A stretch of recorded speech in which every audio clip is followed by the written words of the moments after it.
আসসালামু আলাইকুম, welcome back to my channel.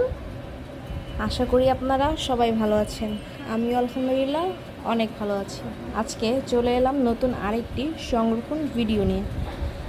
আপনারা জানেন প্রতিনিয়ত আমি আমার এই চ্যানেলে সংরক্ষণ ভিডিও শেয়ার করে থাকি। যদি ভালো লাগে অবশ্যই আমার চ্যানেলটি সাবস্ক্রাইব করে আমার পাশে থাকবেন। আজকে আপনাদের সাথে সংরক্ষণ করে দেখাবো লাউ শাক। লাউ শাক কিন্তু আমাদের সবারই অনেক পছন্দের একটা শাক এবং প্রচুর ভিটামিনযুক্ত। তো আপনাদের সংরক্ষণ করে দেখাবো কীভাবে 1 বছরের জন্য লাউ শাক রেখে দিবেন। আমি শুরুতে লাউ শাকগুলোকে সুন্দরভাবে কেটে নিয়েছি। এখন আমি এগুলো ভালো করে ধুয়ে নেব।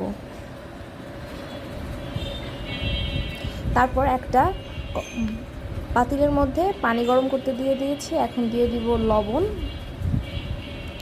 অবশ্যই লবণ দিয়ে সেদ্ধ করবেন এবং যখন রান্না করবেন তখন লবণটা চেখে দিয়ে দিবেন। এখন আমি সেই লবণগুলো পানির মধ্যেই দিয়ে দিচ্ছি শাকগুলো।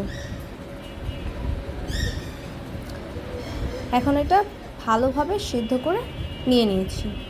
একটি স্টেইনারের সাহায্যে সবগুলো পানি ছেঁকে নেব। ভালো করে পানিগুলো ছেঁকে নেবেন যতটুকু ছাঁকা সম্ভব।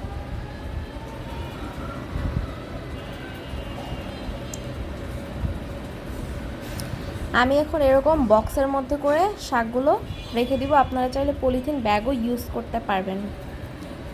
এরপরে ফ্রিজের ডিপ পোর্শনে রেখে দিলেই সংরক্ষণ হয়ে যাবে আমাদের লাউ শাক।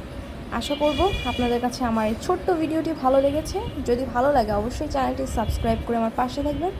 পরবর্তীতে কোন ভিডিও চান অবশ্যই কমেন্ট করে জানাবেন। সবাই ভালো থাকবেন, সুস্থ থাকবেন। আল্লাহ হাফেজ।